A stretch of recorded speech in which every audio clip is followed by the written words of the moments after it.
Gyvenu sveikai. Sveiki gyvi, mėly Žinių radijo klausytojai, prie mikrofono Neringa Prasauskienė. Viena garsiausių Harvardo psichologijos absolventės, knygų autorės Melanie Joy vienas garsiausių klausimų skamba štai taip. Kodėl mes mylime šunis, valgome kiaules ir avime karves? Ar sveikas žmogaus santykis su mūsų supančia gamta ir pačiu savimi? Apie visą tai šiandien kviečiu klausytis pokalbio su šioje studijoje viešinčia garbinga viešnia Harvardo psichologė, žymią visuomenės veikėją, knygų autorė Melanie Joy. Hello, Melanie. Hi, thank you so much for having me today. Thank you too. Ir mums vertėjauti mielai sutiko Gabija Enciūtė. Sveiki, Gabija. Sveiki. Tai štai viena pagrindinių žinių, kurią jūs plačiai ir skelbėte pasauliui, yra tai, kad žmonės turi pirmiausia pradėti kvestionuoti, diskutuoti apie tai, ką jie valgo ir be abejo tai, kad jie vis dėlto turi pasirinkimą. Galite išversti, aš paskui toliau pratęsiu. So the current discussion is that often happens is about what we actually eat, and that the question that is becoming apparent is that we actually do have a choice. So there's lots of questioning of the status quo going on.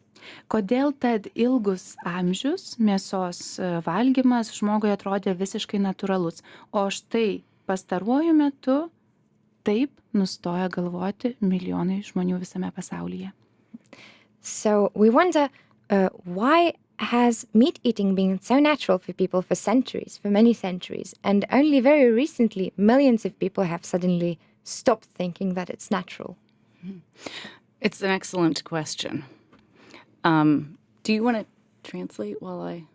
Maybe like several sentences in batches of several sentences. Yeah, okay. Because for some things we're going to edit this, right? So for some things I might pause like that and then I'll launch into it. So, that's an excellent question.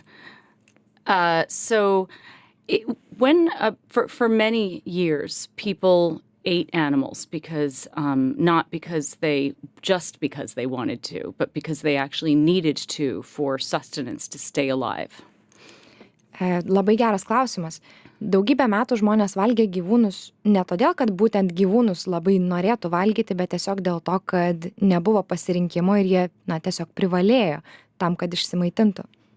And for some people in the world today who are geographically or economically unable to make their food choices freely, they still need to eat animals to stay alive. Ir tai vis dar galioja daugybei žmonių visame pasaulyje, kurie dėl geografinių ar ekonominių priežasčių neturi laisvą pasirinkimo ir dėja yra priversti valgyti gyvūnus tam, kad išgyventų. But for many people in the world today, eating animals is not a necessity for survival, and it certainly is not a necessity for health. In fact, today we realize that it's even healthier not to be eating meat, eggs, and dairy. Taigi, bet daugybei žmonių visame pasaulyje šiuo metu gyvūnų valgymas nebėra išgyvenimo būtinybė. Ir tai jokių būdų nėra būtinybė dėl sveikatos. Tiesą pasakius, pastaruoju metu, kuo toliau, tuo aiškiau suvokiame, kad nevalgyti gyvūnų yra netgi sveikiau ir vis daugiau įrodymų, kad yra taip pat sveikiau nevalgyti ir kiaušinių bei pieno produktų. And so today, eating animals has become a choice rather than a necessity. And when a behavior becomes a choice, it takes on an ethical dimension that it didn't have in the same way before. Taigi, šiuo metu gyvūnų valgymas yra nebe reikiamybė, o laisvas pasirinkimas. Ir kai koks nors reiškinys ar dalykas tampa laisvo pasirinkimo klausimu, tai įgyja tam tikrą etinę dimensiją, tam tikrą etinį aspektą, kurio tai neturėjo seniau. The problem is that many people today don't recognize that eating animals is a choice. We are so conditioned to think that eating animals is normal, natural, and necessary the way things are, that we're on autopilot when we're eating meat, eggs, and dairy.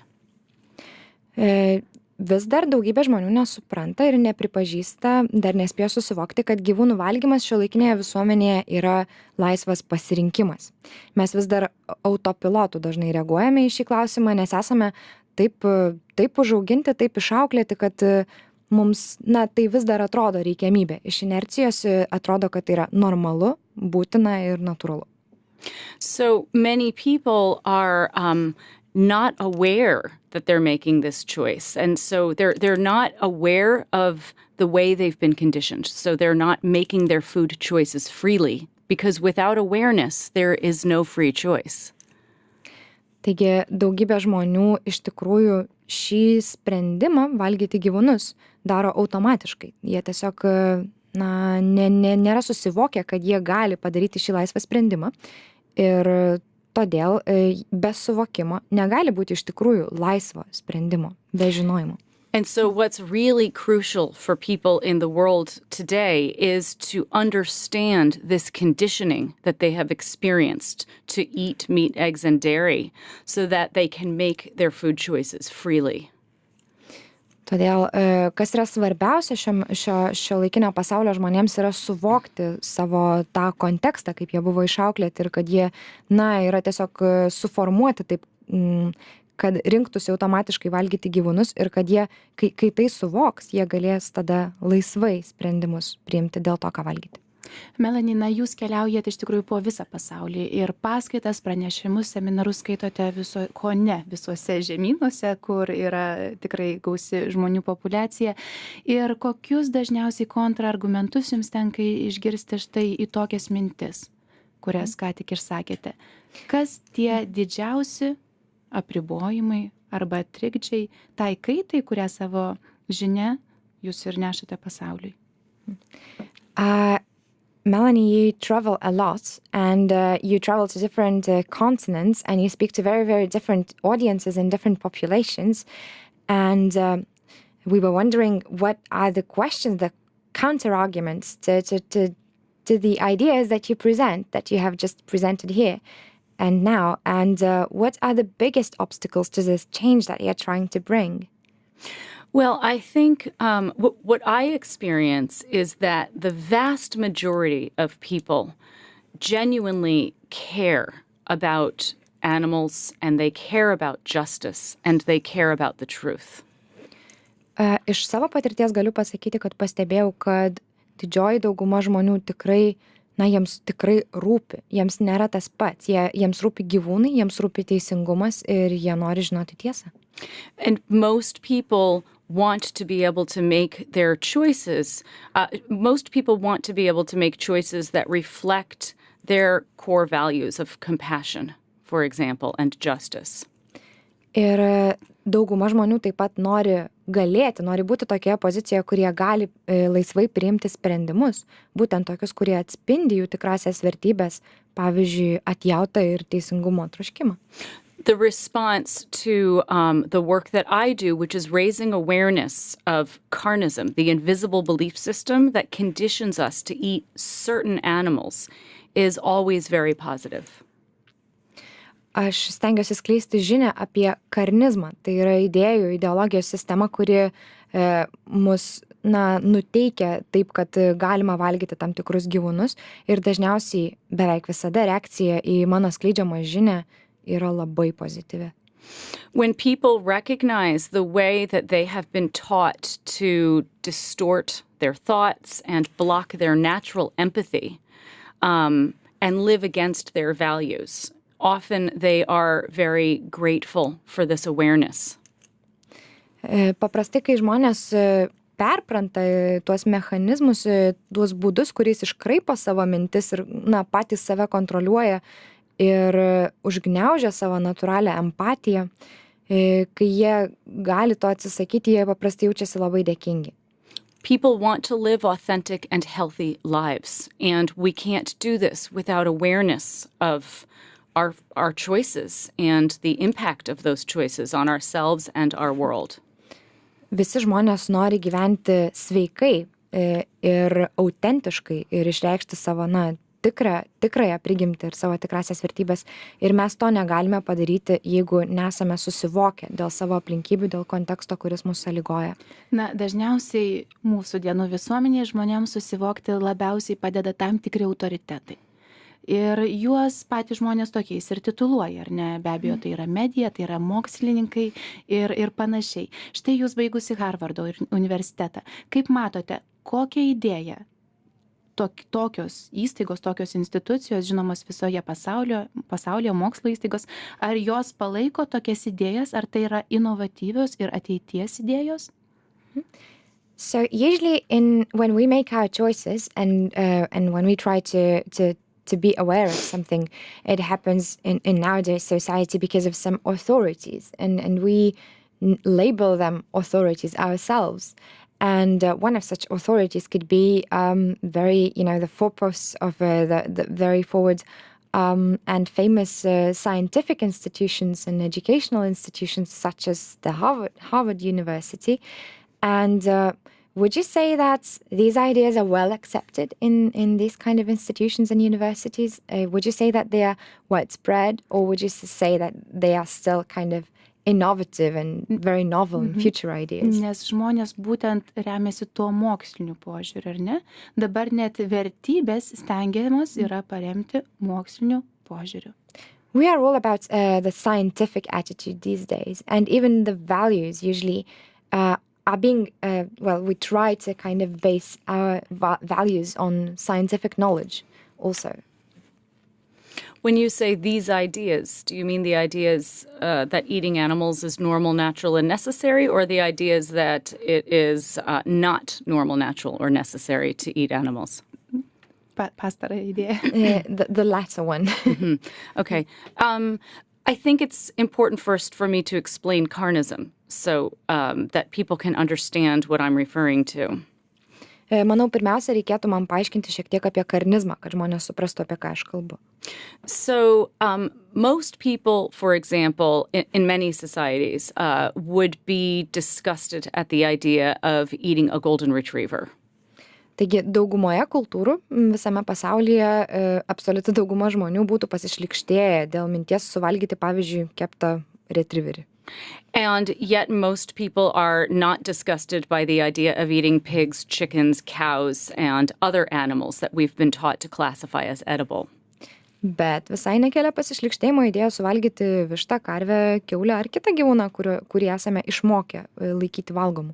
When we look at meat, when we look at the meat from so-called edible animals, we see it as food. Kai žiūrime į mėsą, kuri ateina iš taip vadinamų valgomų gyvūnų, mes matome tai kaip maistą. But if we were to look at the flesh of a dog or a cat, for example, we would see it as a dead animal. Bet jeigu matytume negyvą kūną šuns arba katės, tai mes tai matytume kaip mirusį gyvūną, o ne kaip maistą. And this is because we have been conditioned by carnism, the invisible ideology that teaches us to disconnect from our natural thoughts, perceptions, and feelings, empathy, when it comes to the animals we learn to classify as edible. Kalbant apie gyvūnus, kuriuos klasifikuojame kaip valgomus, būtent tai yra karnizmas. Tai yra sistema, kuri sąlygoja mus neatsižvelgti į savo natūralų suvokimą mirusio gyvūno ir natūralią empatiją, kai žiūrime į mirusius kūnus būtent tų gyvūnų tam tikrų. I grew up eating meat, eggs, and dairy, and I was also always a person who cared about animals and who cared about justice in general. Aš pati užaugau valgydama mėsą, kiaušinius ir taip toliau, nors visada man rūpėjo gyvūnai ir rūpėjo teisingumas, laikiau save žmogum, kuriam svarbu teisingumas. And it wasn't until I got sick and stopped eating animals that I had this sort of paradigm shift. Ir tiesą sakant, šis toks paradigmos pasikeitimas, didelis pokytis suvokime neatėjo į mano gyvenimą, kol aš nesusirgau ir nenustojau valgyti gyvūnų dėl sveikatos priežasčių. Suddenly a hamburger to me looked the same as dog meat would look. Staiga koks nors burgeris man pradėjo atrodyti lygiai taip pat, kaip kitam žmogui negyvas šuo atrodytų. And so I studied the psychology of eating animals. I wanted to understand why people have this different, why I had this different perception for so much of my life. Ir būtent todėl nusprendžiau studijuoti mėsos valgymo psichologiją. Man tiesiog buvo įdomu suprasti, aš labai norėjau suprasti, kaip aš pati valgydavau gyvūnus ir kodėl kiti žmonės gali valgyti gyvūnus.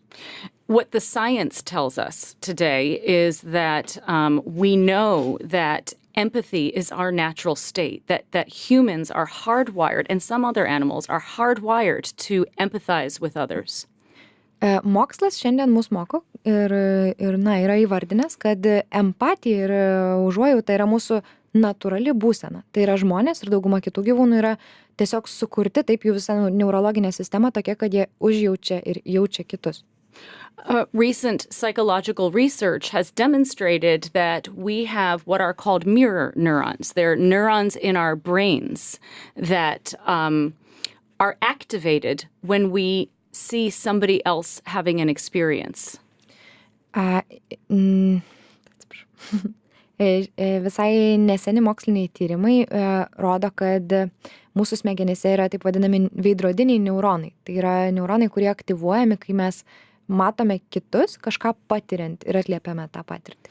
And they're activated in the same regions of our brains that would be activated if we had that experience ourselves. Ir tie neuronai aktyvuojami būtent tose smegenų dalyse, kurios aktyvuotųsi ir veiktų, jeigu mes patys tą patirtį tuo metu išgyventume. So in order for us humans to participate in something that causes violence to others who we would normally empathize with, we need to use psychological defense mechanisms. Taigi tam, kad mes žmonės galėtume dalyvauti procese, kuris yra smurto procesas, tai yra kelias skausmą kažkam, kam normaliai jaustume empatiją ir atjautą, mes turime naudotis gynybiniais mechanizmais. So carnism it's a violent system. Meat cannot be created without violence, and egg and dairy production cause extensive harm to animals. Todėl karnizmas iš esmės yra smurtinė sistema. Mėsa negali būti užauginta, paruošta be smurto. Ir taip pat ir kiaušinių bei pieno gamyba, siaubingą žalą daro gyvūnams. Carnism is structured like other isms that cause exploitation of others. Karnizmas, kaip ir kiti izmai, visi kiti blogi, jis veikia visiškai pagal tokį patį principą, kaip kitos ideologinės sistemos, kurios išnaudoja kitus. And most of us would never willingly support such a system that is against our deepest values. Ir jeigu sąmoningai apie tai galvotume, tai praktiškai nei vienas iš mūsų sąmoningai neremtume tokios ideologinės sistemos, kuri iš esmės yra atsigręžusi prieš pačias esminės mūsų vertybės. So carnism uses these defense mechanisms that distort our thoughts and numb our feelings, disconnect us from our natural empathy, so that we act against our values and we don't realize what we're doing. Todėl karnizmas yra tokia sistema, kuri iškreipia mūsų mąstymo schemas, mūsų mąstymą ir atjungia tam tikrą prasme mus nuo mūsų natūralių jausmų ir taip leidžia mums dalyvauti procese, kuriam šiaip nepritartume. For example, carnism teaches us to believe in the myths that eating animals is normal, natural, and necessary. Pavyzdžiui, karnizmas kaip sistema leidžia mums tikėti mitais, kad valgyti gyvūnus yra būtina, natūralu ir neišvengiama. And these myths are institutionalized. Ir šie mitai yra institucionalizuoti, įsteigti tvirtai. So when we study nutrition, for example, we actually study carnistic nutrition. Pavyzdžiui, kai studijuojame mitybą, mes ją studijuojame ne objektyviai, o studijuojame būtent karnistinę mitybą. So we have to be careful when we look to science for answers. Todėl reikia būti labai atsargiam, kai žiūri į mokslą, kai atsigręži į mokslą, ieškodamas atsakymų, nes jis nebūtinai objektyvus. Science and psychology as a science can be liberating and has helped liberate over the centuries. Mokslas ir tarp mokslų psichologija taip pat gali turėti išlaisvinantį poveikį ir yra mokslas padėjęs išlaisvinti daugybę asmenų ir grupių per amžius. But science can also be used to maintain oppression, and that has also happened throughout history. Bet mokslas taip pat gali būti naudojamas ir palaikyti opresijai, palaikyti išnaudotojiškoms sistemoms. Ir tas taip pat yra praktikuojama daugybę metų ir yra pasikartoja per daugybę amžių. When we understand and raise awareness of carnism, we can encourage individuals and institutions to look at the issue of eating animals more objectively. Kai suprantame gerai karinizmą ir suprantame, kaip veikia ši sistema, ši psichologija, mes galime paskatinti individus ir institucijas žiūrėti į mitybą, į gyvūnų valgymą objektyviau. Ir kaip Jūs manote iš savo patirties, nes šis būtent terminas, karinizmas arba visa karinizmo sistema, Jūsų pačios ir yra sukurtas ir pasiūlytas pasauliui. Kaip visa tai yra priimama? Ar paprasčiau pavieniai žmonės tai priima, įsileidžia, jiems tai labiau rezonuoja, ar vis tik tam tikros galingos pasaulinės organizacijos sako, štai terminas, štai tiesa, štai visas modelis, kaip viskas veikia. Well, you have coined this term, carnism. You were the one to offer the world this, the knowledge about this system that exists. What would you say? Would you say that individuals are more receptive of this term and accept it and incorporate it into their knowledge easier? Or some sort of powerful structures and organizations who would say that, yeah, this is the truth and this is how it is. That's how things work. Mm-hmm. Well, organizations are made up of individuals. Organizacijos yra sudarytos iš individų. So it's important to raise awareness among individuals and also to do outreach to organizations and institutions. Labai svarbu be abejo yra skleisti žinią tarp individų, kad žmonės asmeninį pasirinkimą galėtų daryti, bet taip pat ir tarp organizacijų bei institucijų. I believe that when carnism awareness reaches critical mass, enough people, this will create a global paradigm shift around the issue of eating animals. Aš esu įsitikinusi, kad kai ta žinia apie karinizmą pasieks pakankamą tam tikrą kritinę masę individų ir pakankamas kiekis žmonių suvoks šį dalyką, tai bus tam tikras labai kritinis pokytis, paradigmos pasikeitimas visame pasaulyje. These carnistic defense mechanisms that I talked about before are internalized. They're just automatically internalized psychologically by everybody who's born into carnism. Karnistiniai gynybiniai mechanizmai psichologiniai yra tiesiog įsigėrę į mus, jie yra internalizuojami labai natūraliai, kai mes užaugame sistemoje, aplinkoje, kuri vadovaujasi karnizmu. So people learn often to be defensive against veganism or anything that challenges carnism. Todėl žmonės yra tiesiog išmokę, tai yra jų kaip automatiška reakcija būti defensyviu ir labai gynybiškai reaguoti, pavyzdžiui, į veganizmą. Ir viską, kas kelia iššūkį karnizmo idėjoms. But when we recognize these defense mechanisms, they lose a lot of their power over us, and we can free our minds of carnism. Bet kai mes suvokiame tos mechanizmus ir žinome, kad jie yra, tai karnizmas ir karnizmo idėjos, kurios prieš tai buvo mums tokios natūralios, dažnai netenka galios, nes mes tiesiog tada išsilaisviname iš tų senesnių pažiūrų, jau galime objektyviau pasižiūrėti tai, kas vyksta. Individually and collectively. Čia galioja tiek individualiai, tiek kolektyviškai. And then we can recognize that eating animals is not just a matter of personal ethics. Ir tada galime suprasti, kad gyvūnų valgymas tai nėra tik tai asmeninės, individualios etikos reikalas. Eating animals is the inevitable end result of an oppressive ideology. Gyvūnų valgymas yra dėja galutinis rezultatas labai opresyvios ir išnaudotojiškos ideologijos masinės. And so that means that eating animals is really a social justice issue. O tai savo ruožtu reiškia, kad gyvūnų valgymas vis dėlto yra socialinio teisingumo problema didelio masto. Na kągi, mes iš tikrųjų labai įdomiai ir įsijautę analizuojame tą mitybos psichologiją. Ir be viso to, kas buvo išsakyta, ir galėtume išskirti tikriausiai tai, kad ta tradicija, kurią mes, pasak jūsų, tikrai nesąmoningai perimame ir perduodame iš kartos į kartą, kas dar būtų pačios svarbiausios mitybos psichologijos anatomijos dedamosios. Dedamosios? Ta prasme, okei.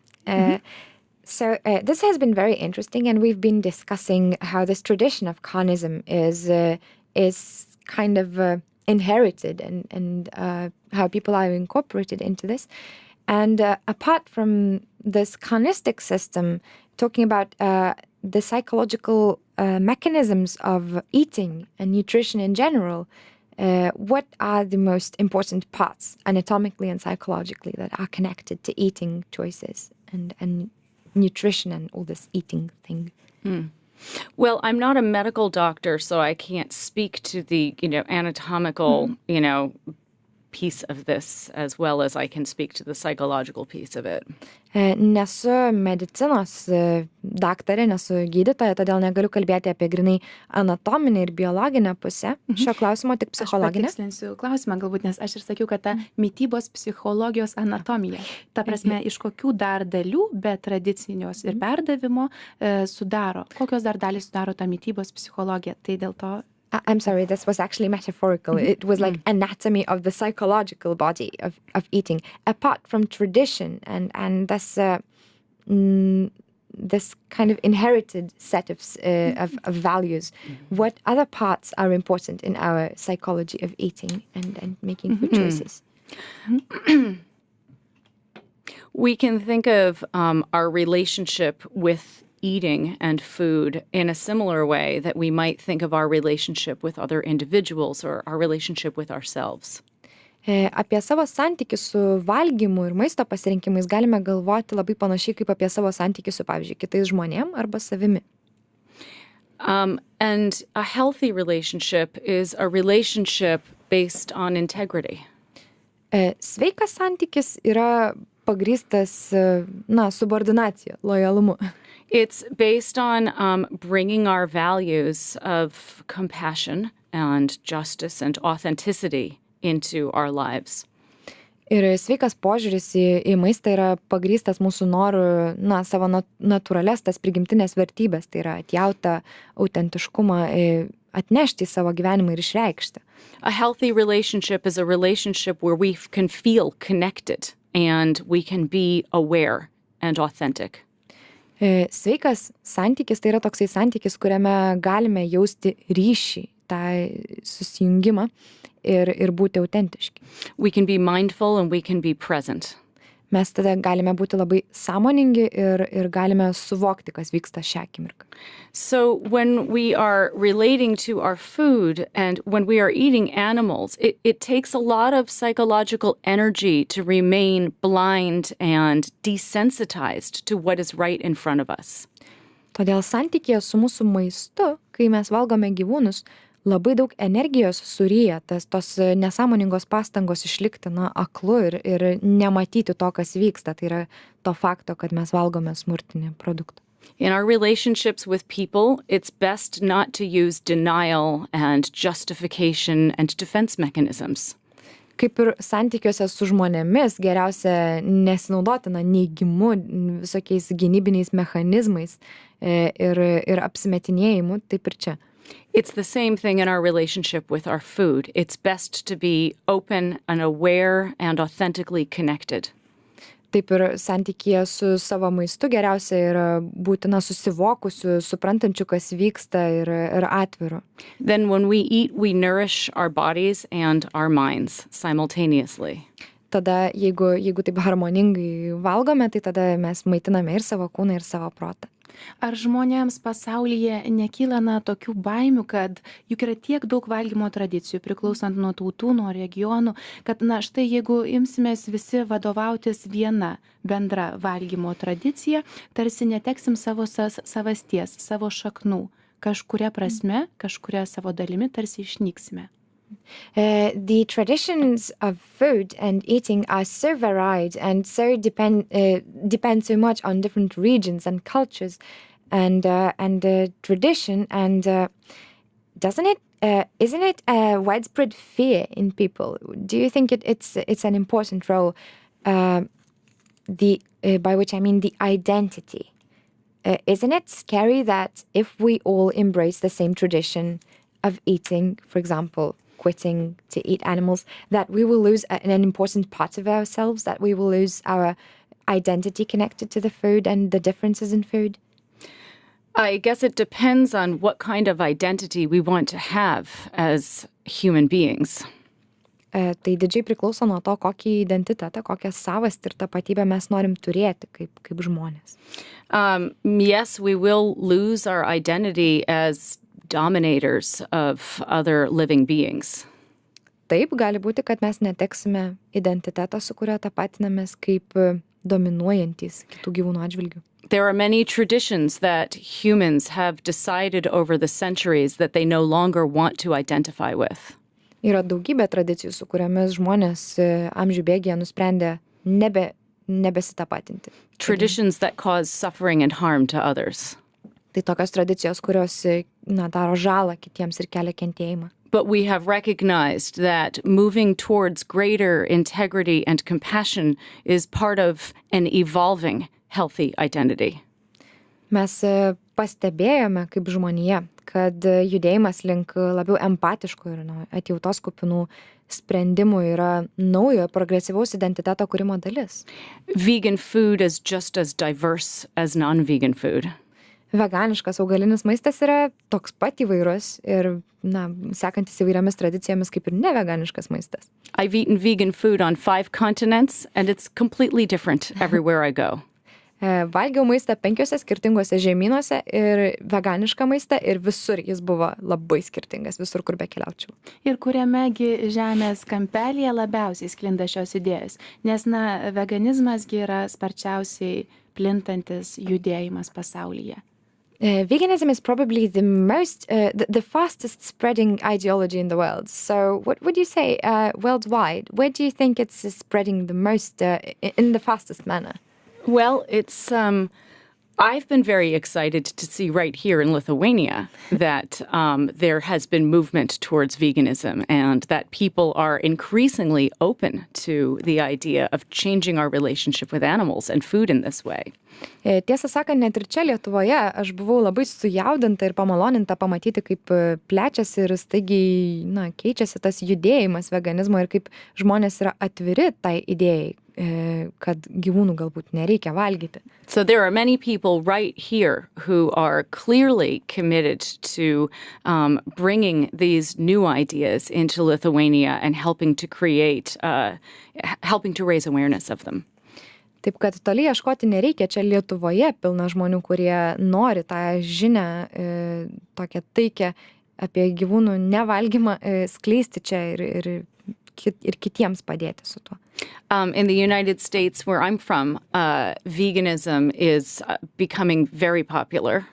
Aš iš Jungtinių Amerikos valstijų ir ten veganizmas taip pat tampa labai populiarus pastaruoju metu. Part of that is because of an awareness of animal rights, and a part of that is because of the health benefits of eating a plant-based diet. Iš dalies tai vyksta dėl būtent sąmoningumo gyvūnų teisių ir gyvūnų gerovės atžvilgių, bet iš dalies taip pat ir dėl privalumų sveikatai tokios mitybos. There's been so much research done on the dangers of eating animals and the health benefits of eating a plant-based diet that in the United States, veganism is seen as something to aspire towards in many places. Yra tiek daug mokslinių tyrimų padaryta būtent apie tai, kaip yra pavojinga valgyti gyvūnus, pavojinga sveikatai ir kaip sveika gali būti maitintis veganiškai, kad daugumoje vietų Amerikoje šiuo metu veganizmas yra suvokiamas kaip tam tikras lygis, iki kurio reiktų siekti, iki kurio reiktų pasitempti. So many people in the US become vegan not for animals, but only for their health. Todėl daugybė žmonių Amerikoje tampa veganais būtent visiškai net ne dėl gyvūnų, o dėl savo sveikatos. And Germany and Israel are both very vegan friendly now. Ir taip pat Vokietija bei Izraelis yra dar 2 šalis, kurios yra labai veganams draugiškos šiuo metu. Na kągi, čia akimirkai steptelkim, klausytojam primenu, jog šį kartą Žinių radijo studijoje vieši Harvardo psichologė, žymių visuomenės veikėja bei knygų autorė Melanie Joy, o susikalbėti mums talkina vertėja Gabija Enciūtė. Prie mikrofono be abejo Neringa Prasauskienė. Ir tęskime šį įdomų pokalbį. Dažniausiai, dabar jau kalbant apie sveikatą, sveikatingumo judėjimus, sveiką gyvenseną, yra linksniuojamas toks žodis kaip sąmoningumas. Ir kitiems tai sukelia kažkokių keistų asociacijų, kažkokį ersulį. Kasgi yra tas sąmoningumas? So when we talk about food choices today, usually there's this one kind of fashionable word in circulation, which is awareness. And to some people, it is for some reason a cause for irritation. What is this awareness and what is it about? I'm not really sure. I'm not sure because I haven't heard that before. When you say awareness, is there another translation of it? Being conscious, being aware, kind of making a conscious choice. And people are irritated by that? There's an irritation apparently around in that? Lithuania. Yeah, I haven't heard that before. They don't like it. Gaunasi, na, žinot, tokios lyg dvi stovyklos. Štai jau aš tai sąmoningas. O lyg, na, ar gali tas visas sveikatingumo, sąmoningumo, to paties judėjimas, tarsi lyg vienyti žmonės, ieškoti tų, na, bendrų vardiklių, o ne tarsi dalinti į dvi stovyklas. Kas, na, bent jau tokios bendros jausenos nuotaikos prasme yra pastebima. It is, well, easily noticed, at least here in Lithuania, that there's this very self-righteous ring to it. When you call some certain choices like the aware choices, the conscious choices, the free choices, and it sounds like you are criticizing everyone else. And it could be a reason for this calling some choices aware and conscious choices is like a means to kind of divide more than unite. And can it be a unifying? Ir dar, vat, štai ruoždamas laidai, taip pat žiūrėjau komentarus. Ir dažniausiai žmonės, kurie nebūtinai 100% pritarė. Ar dar nėra perėję į, na, štai veganizmą, vegetarizmą ar kitus judėjimus, kurie yra populiarūs šiuo metu, jie, na, yra tarsi į juos kalbančiomis temomis apeliuojama į sąmoningumą, lyg jie štai būtų nesąmoningi. So I have been reading comments before making this program, before preparing for this show, and it seems that among many people who are not yet part of vegan movement or the vegetarian movement or other healthy or other kinds of movements, they seem to feel like it's an appeal to their awareness, to their knowledge, to their consciousness, to make that choice, and it's the same as declaring them unaware and unconscious in their choices. I see. Is this only about veganism, or is it about other things like healthy nutrition in general? Healthy nutrition, I think, is a part of it. It's part of it. When you say that someone is not making an awareness-based choice, you are criticizing the way they eat, like not really healthy. Yeah. Well, it's important to recognize that one of the ways that systems like carnism keep themselves alive is by silencing those who speak out against them. Labai svarbu suvokti, kad vienas iš būdų, kuriais tokios sistemos kaip karinizmas įsitvirtina ir išlieka, yra, kad jos nutildo tuos, kurie jas kritikuoja ir atvirai pasisako prieš jas. So carnism, like other isms, racism and sexism, uses defense mechanisms that are that are designed to invalidate anything that challenges the system. Taigi karinizmas, kaip ir kiti izmai, tokie kaip rasizmas, seksizmas, yra sistema, kurioje egzistuoja tie gynybiniai mechanizmai, kurie tarsi, na, atima validumą, padaro negaliojančiais teiginius, kurie yra nukreipti prieš karinizmą. So for example, vegans are often stereotyped. Pavyzdžiui, vienas iš tokių gynybinių mechanizmų yra, kad veganai yra dažnai stereotipizuojami, jiems prikabinami stereotipai. It's like shooting the messenger. If we shoot the messenger, we don't have to take seriously the implications of their message. Čia kaip tas pats, kas nušauti pasiuntinį būdavo senovėje. Jeigu nužudai pasiuntinį, tai tarsi neturi rimtai žiūrėti į žinias, kurias jis atneša. So when vegans talk about awareness raising, for example, often they're perceived as being moralistic.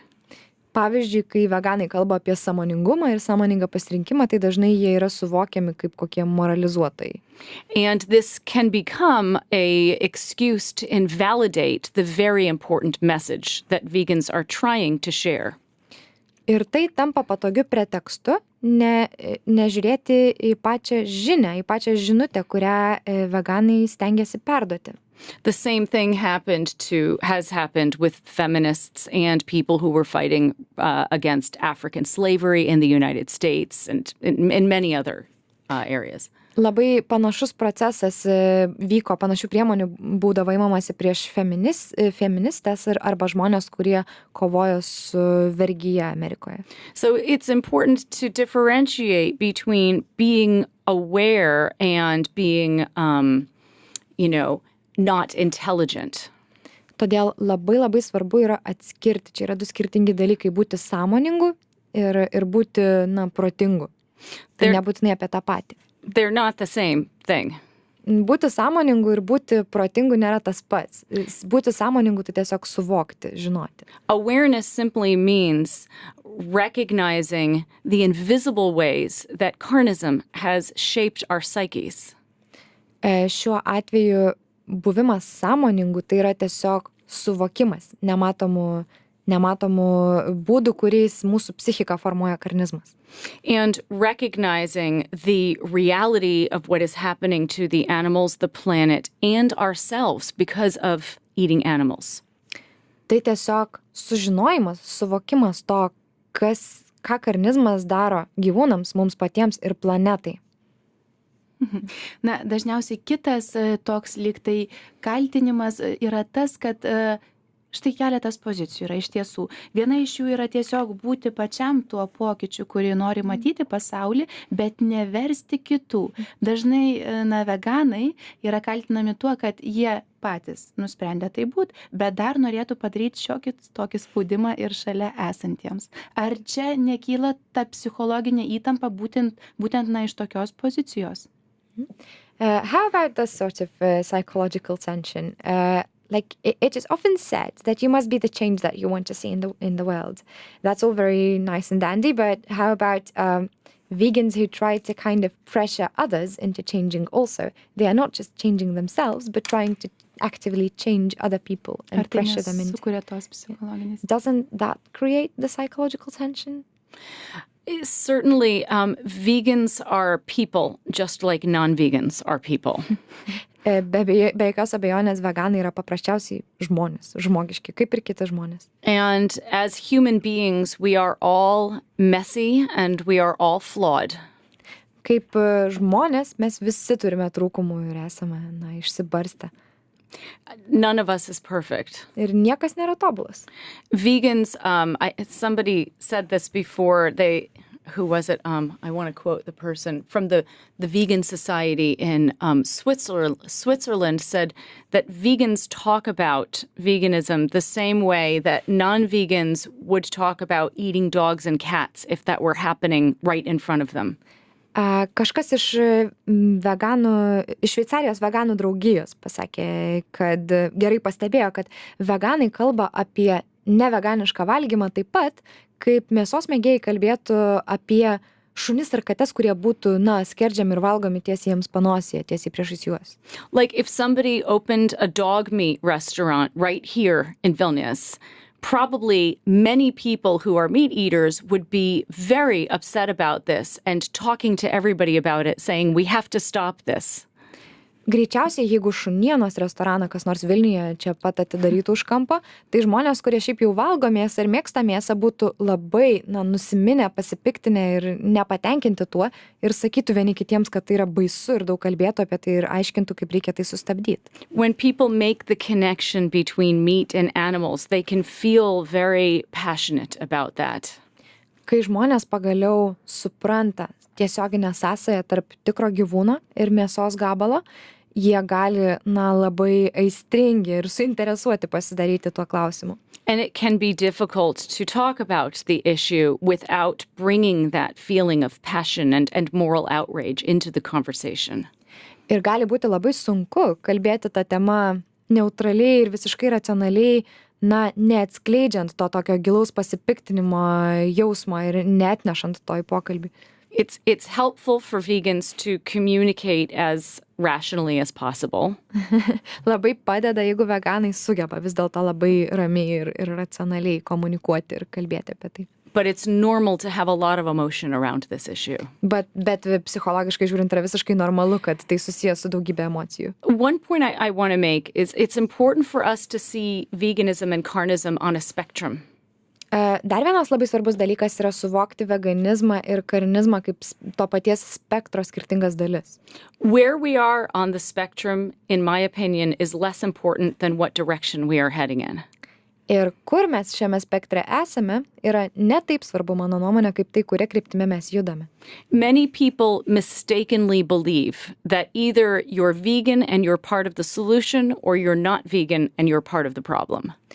Dauguma žmonių per daug radikaliai yra įsitikinę, kad tu arba esi veganas ir esi problemos sprendimo dalis, arba tu esi ne veganas ir esi problemos dalis. But people can be allies and supporters of veganism without being fully vegan themselves. Bet žmonės gali būti veganizmo, veganiškų idėjų rėmėjais ir palaikytojais, nebūdami 100% veganai patys. Just supporting the ideology of veganism or individual vegans by not teasing them or taking them seriously is important. Labai svarbu yra paremti veganiškas idėjas, tiesiog palaikyti jas morališkai, nesišaipyti iš individualių veganų ir veganų grupių, tiesiog, pripažinti tai kaip gerą idėją, kaip gerą ideologiją.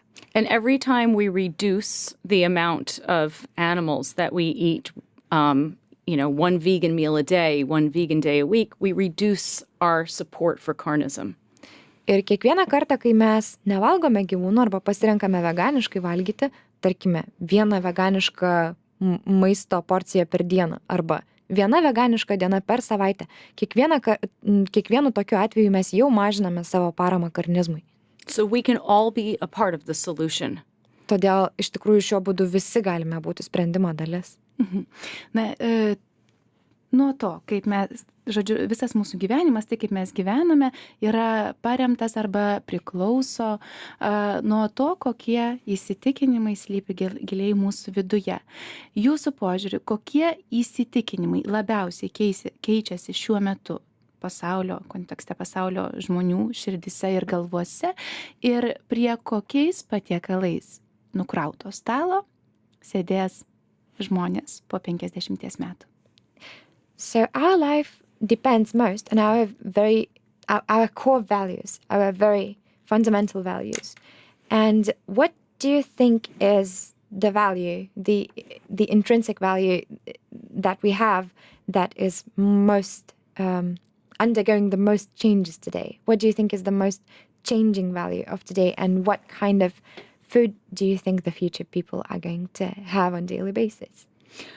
Well, two core human values are compassion and justice. Justice is the value of fairness, doing to others what you would want them to do to you. Aš sakyčiau, kad pačios dvi esminės, tokios bendražmogiškiausios žmonių šerdinės vertybės yra atjauta ir teisingumas. Tai yra sąžiningumas ir teisingas elgesys su kitais, tai yra darymas kitiems taip, kaip tu norėtum, kad tau darytų. The more we practice these values, the more integrity we have and the more fulfilling and healthier our lives and our relationships become. Kuo labiau atsižvelgiame į šias vertybės ir kuo labiau jas praktikuojame, tuo daugiau pilnatvės galime jausti, tuo harmoningesni ir pilnavertiškesni mūsų santykiai ir mūsų gyvenimai tampa. Unnecessarily slaughtering 77 billion land animals every year is completely antithetical to these values. Kiekvienais metais yra paskerdžiama 77 milijardai sausumos gyvūnų visame pasaulyje visiškai be reikalo. Ir tai yra absoliuti antitezė, absoliutus antonimas tų tiesiog šerdinių ir esminių mūsų savybių ir vertybių. In all of our choices in how we treat other human beings, maybe it's the person at the grocery store who we're paying, and in all of our choices how we treat other animals, we can ask ourselves the same question. Does this choice reflect compassion and justice? Kiekviename savo veiksme, kiekvienu atveju mes turime savo užduoti klausimą, ar tai bebūtų kai mes mokame žmogui maisto prekių parduotuvėje, darbuotojui, ar kai mes kažkaip elgiamės su gyvūnu, mes turėtume savęs paklausti, ar toks veiksmas atspindi mano pagrindinės vertybės, mano tikrasias vertybės. Ir galiausiai mūsų laikas dėja visai išseko. Ir paskutinis jūsų, kaip ypatingai lauktos viešnios šioje laidoje, klausimas ir galbūt palinkėjimas, ką Melanie Joy patartų žmonėms siekiantiems vidinio balanso. Tiesiog norintiems tapti darnia asmenybė, tiek turint galvoje aišku mąstymą, sąmoningumą bei sveiką jauseną. So we are unfortunately running out of time, but as you are such an esteemed and well-awaited guest of ours, we would like to ask you to maybe provide some final insight, some final advice for people seeking inner balance and this harmonious way of being in terms of mind and heart and body. What would you say? Well, one thing is to commit to paying attention to what's happening inside of ourselves. Vienas iš svarbiausių dalykų yra pasiryžti kreipti dėmesį į tai, analizuoti tai, kas vyksta mumise. Always ask ourselves the question, does this choice reflect what I authentically think and feel? Labai svarbu visada mums klausti savęs to klausimo. Ar šis pasirinkimas, ar šis elgesys atspindi autentiškai tai, ką aš tikrai jaučiu ir koks aš esu? Or am I doing something because it's what I have been taught to think and feel? O gal tai, ką aš darau, yra tai, ką aš buvau išmokytas jausti ir kaip aš buvau išmokytas elgtis? Be committed to openness of mind and openness of heart. Tiesiog pasiryžkite sekti tą tiek proto, tiek širdies atvirumą. The more we do this, the more all of our relationships become healthy and fulfilling and full of integrity. Ir kuo labiau mes sekame tuo siekiu atvirumo ir suvokimo, tuo geresni, pilnavertiškesni, harmoningesni patys tampame ir mūsų santykiai taip pat. Committing to an open mind and an open heart literally transforms our lives. Pasiryžimas gyventi atvirą širdimi ir atvirų protų absoliučiai transformuoja mūsų gyvenimus. And it transforms our world. Ir tuo pačiu transformuoja mūsų pasaulį, kuriame gyvename. And people can visit our website for more information on carnism just go to carnism.org. O jeigu norėtumėte daugiau sužinoti apie karnizmą ir su to susijusią psichologiją, apsilankykite mūsų puslapyje www.carnism.org. And these guiding principles for becoming aware of carnism and changing our relationship with our food. Ten rasite nemažai informacijos apie būtent svarbius tokius raktinius suvokimus, kaip pakeisti savo santykį su savo maistu ir svarbius punktus apie karnizmo veikimą. Are the same principles that help us create a healthy society and healthy lives with our healthy individual lives. Ir tiesą sakant, lygiai tie patys principai padės mums sukurti ir sveiką visuomenę ir gyventi pilnavertį sveiką asmeninį gyvenimą. So, healthy choices are always win-win. Todėl sveiki pasirinkimai visada yra palankus visiems, abiems pusėms, visoms pusėms. And that's something to be grateful for and something that I find very inspiring. Ir tai kažkas, už ką galime jaustis dėkingi ir aš asmeniškai visada galvoju, kad tai labai įkvepia. Ačiū labai. Ir štai, mėly klausytojai, girdėjote Melanie Joy formulę, kaip tapti subalansuotų, laimingų, sveikų ir svarbiausia atvirų žmogumi ir visa visuomenė. Ačiū labai. Ačiū už šį pokalbį. Primenu, jo kalbėjomės su Harvardo psichologe, žymia visuomenės veikėja bei knygų autorė Melanie Joy. Ir be abejo labai dėkojam šiandien mums profesionaliai talkinusiai vertėjai Gabijai Enciūtei. Prie mikrofono buvo Neringa Prasauskienė. Dėkoju dar kartą klausiusiems. Likite sveiki. Jūs klausotės Žinių radijo.